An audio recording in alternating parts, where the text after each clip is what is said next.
इस वक्त दिल्ली के सोशल एक्टिविस्ट अब्दुल अमीरो साहब मौजूद हैं, जिन्होंने पुरानी दिल्ली में बहुत सारे काम किए हैं। अभी पिछले दिनों उन्होंने दिल्ली के अंदर जो 15 मीटर से ज़्यादा बिल्डिंग की हाइट थी, उसमें मीटर नहीं लग रहा था और उसके अंदर हज़ारों की तादाद में लोग परेशान थे। इस बारे में उन्होंने हाई कोर्ट जाकर के दिल्ली हाई कोर्ट में एक अपील दायर की और उसके बाद लोगों को राहत मिली। कोर्ट ने फ़ैसला दिया कि 15 मीटर के अंदर जो भी बिल्डिंग हैं उसमें 15 मीटर तक सभी के मीटर लगाए जाएं और उसके बाद में अभी भी लोगों को परेशानी आ रही है। आइए हम जानते हैं अब्दुल हमीद अमीरो साहब से खुद उनकी ज़बानी कि क्या उनका संघर्ष रहा और उसके बाद में अब वो क्या करना चाह रहे हैं। शुक्रिया अमित भाई, आप आए, आपने मेरे ख्यालात सुन रहे हैं। बहुत बहुत शुक्रिया आपकी पूरी टीम का बहुत बहुत धन्यवाद। मैं 2019 से केस लड़ रहा था। 2019 से मेरी कंप्लेंटें चल रही थी, बीच में चली, बीएसएस वालों ने कोई कंप्लेंट का एक्शन नहीं लिया, तो मैंने इनको हाई कोर्ट में पार्टी बनाया और रीट डाली मैंने, और हाई कोर्ट में 6 मई को ऑर्डर हो गए। इन्होंने कह दिया 15 मीटर की हाइट से ऊपर हो या 20 मीटर हो या 30 मीटर हो, उससे परवाह नहीं है, 15 मीटर के अंदर रहना चाहिए। 15 मीटर के दायरे में सबको मीटर मिलेगा। अब इन्होंने बीएसएस ने जो जमुना पावर लिमिटेड है, वो इन्हें पंगा रंगा डाल दिया, जहाँ कमर्शियल होगी हम इसको नहीं देंगे। उसके लिए भी मैंने अभी नोटिस दिया है इनको, बीएसएस को, और इनके जो सीईओ है जमुना पावर लिमिटेड के, उनको मैंने नोटिस भेजा है। ये इस तरह की दिक्कत आ रही है, प्रो डाटा बना रहे हैं, पुराना के लोगों से ले रहे हैं, वे पुराना ड्यूज है वो दो, उनका कोई राइट नहीं बनता, कोई मतलब नहीं। 3 साल का लगभग ले सकते हैं, 3 साल से ऊपर का नहीं ले सकते। तो मैंने हाई कोर्ट में नोटिस दिया है, नोटिस वकील के थ्रू। अब जो एक्शन आएगा ठीक है, नहीं आएगा तो मैं हाई कोर्ट में पीआई उसमें जाऊँगा, रीड के उसके अंदर, अपील के अंदर। यह है। आपने बताया कि आप दोबारा जो है अपील के अंदर जाने वाले हैं। आपने ये भी बताया कि 15 मीटर के अंदर कोर्ट ने कह दिया था और कि सबको मीटर लगाए जाएंगे, और दिल्ली में जहां आप रहते हैं, सुई वलान हो, चितली कबर हो, जामा मस्जिद हो, ये जितने भी इलाके हैं, इसमें कोई भी ऐसा शायद मकान नहीं होगा कि जिसमें नीचे दुकान नहीं हो या कोई कारखाना ना हो। तो ऐसे में तो पूरी दिल्ली के अंदर जो भी मीटर लगने हैं, किसी का भी मीटर नहीं लग पाएगा। बिल्कुल सही फरमा रहा आप भाई साहब।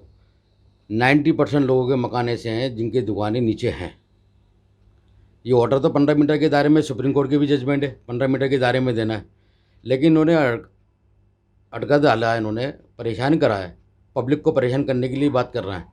लेकिन आज भी लग रहा है मीटर, चाहे नीचे कमर्शियल हो या 15 मीटर से ऊपर हो, लेकिन वो कैसे लग रहा है? करप्शन के हिसाब से पैसे ले रहे हैं तो मीटर लगा रहे हैं। मैंने इसकी भी डिटेल बनाई है, सारी पूरी डिटेल लगाई है मैंने, पूरी डिटेल बनाया, मेरी तैयारी कर रखी है, मेरे कागज़ ये रखे हुए हैं मेरे पास। मैंने जहाँ जहाँ इन्होंने मीटर लगाया 15 मीटर से ऊपर, जहाँ पर कमर्शियल दुकानें हैं, जहाँ मीटर लगाए हैं, जब इनके कैसे लग गए मीटर? जब आम जनता, दिल्ली की जनता सारी परेशान है, क्या करेगी? चोरी करेगी। भाई चोरी तो तुम सिखा रहे हो। सिर्फ चंद लोग अफसर जो है ना, अपने मफाद के लिए ये काम कर रहे हैं।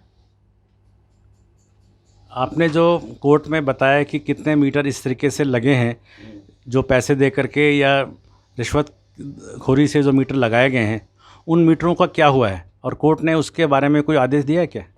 नहीं, उसके बारे में कोई आदेश नहीं है। तो उन्होंने बहुत रिक्वेस्ट करी, कोर्ट जो है इसको कोर्ट डाल रही थी, इन्होंने बहुत वकीलों ने रिक्वेस्ट करके इसको काम को रोक दिया था। लेकिन मैंने क्या, इसमें भी अपील लगाई है, उसकी तैयारी कर रहा हूँ। भाई इन अफसरों के साथ क्या होना चाहिए, उनके अफसरों के खिलाफ भी कार्रवाई होना चाहिए। भाई एक आदमी ने मीटर ले 1 लाख रुपए मान लो दे के लगवा लिया मीटर, तुम इसका मीटर उतार के ले गए, उसको तो पनिशमेंट मिल गई। इन अफसरों को क्या, जिन अफसरों ने 1 लाख रुपये लिए, 70,000 लिए, 50 लिए, उनके अफसरों के खिलाफ भी होना चाहिए। मैंने एलपीए की तैयारी करी है, एलपीए डाल रहा हूँ उन पर केस। इस हिसाब से जो दिल्ली के अंदर जो मीटर लगाने की बात कोर्ट ने कही है, तो आपको ऐसा नहीं लगता कि ये जानबूझ करके इसलिए कर रहे हैं ताकि जो इनकी रिश्वत जो मीटर लग रहे थे, अगर सबके मीटर लग जाएंगे तो इनका तो काम बंद हो जाएगा, तो इसलिए अड़चने ये डाल रहे हैं कि ताकि लोग परेशान हो तो फिर इनके पास में जाएं और कहें कि भाई जैसे भी हो हमारा मीटर लगवाइए, आप कुछ कीजिए। बिल्कुल ऐसे ही हो रहा है, बिल्कुल ऐसे ही हो रहा है। मैंने हाई कोर्ट को इसको उनको कंटम लगा रहा हूँ हाई कोर्ट में, इसी बात पे ही लगाऊंगा। और जो भी प्रूफ हैं, जो भी एविडेंस है मेरे पास, पेपर हैं मेरे पास, जो रिकॉर्डिंग है पब्लिक की, जनता की, जो इनके साथ मिसबिहेव कर रहे हैं, उनकी सारी रिकॉर्डिंग मेरे पास है कि मैं सारी कोर्ट में पेश करूँगा। आप जिस इलाके में रहते हैं उसमें आपका जो एमएलए है वो भी आप पार्टी का है, दिल्ली के अंदर भी आपकी सरकार है, उसके बावजूद आपका एमएलए और दिल्ली की सरकार पब्लिक के लिए क्यों कुछ नहीं करना चाहती? बेटे में अब इनकी मर्ज़ी है, अब क्या कर सकते हैं। अब कहीं ना कहीं तो लोचा ही है। अब मैं नाम लेके या कुछ काम करके मैं मुखालफत पेश नहीं करना चाहता। बहुत कुछ है इसके अंदर, सब हिस्सेदार हैं इसके अंदर।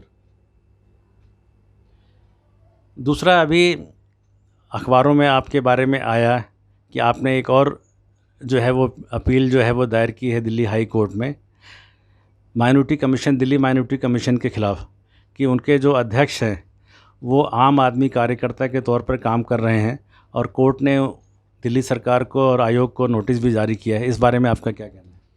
बिल्कुल, जो एक आदमी संविधान सब पद पे बैठा हुआ है, संविधान के हिसाब से चले, हमें कोई दिक्कत नहीं है। ठीक है, काम करो, चेयरमैन बने हो आप माइनॉरिटी कमीशन के, आप भी बने हो, लेकिन संविधान के हिसाब से चलो। जो संविधान को उल्लंघन करेगा वो हम उसको बर्दाश्त नहीं करेंगे।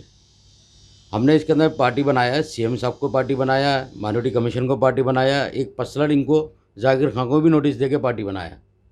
वो जवाब देंगे, 31 अगस्त इसकी तारीख लगी है, उसमें जवाब देंगे। ये पार्टी का काम कर रहे हैं। ये बाई इलेक्शन के अंदर, चुनाव के अंदर ये पब्लिक में गए हुए हैं, मस्जिदों में मीटिंग हो रही है। कोई राइट नहीं मस्जिद में मीटिंग करने का इलेक्शन के प्रचार के अंदर। बाहर मीटिंग लगी है, पटके डाल के चल रहे हैं, टोपी लगा रही है। सीएम का कोई पोस्ट कार्ड होता है, फ़ोटो लगा के इसको प्रचार कर रहे हैं, लेकिन उसका कोई मतलब नहीं है।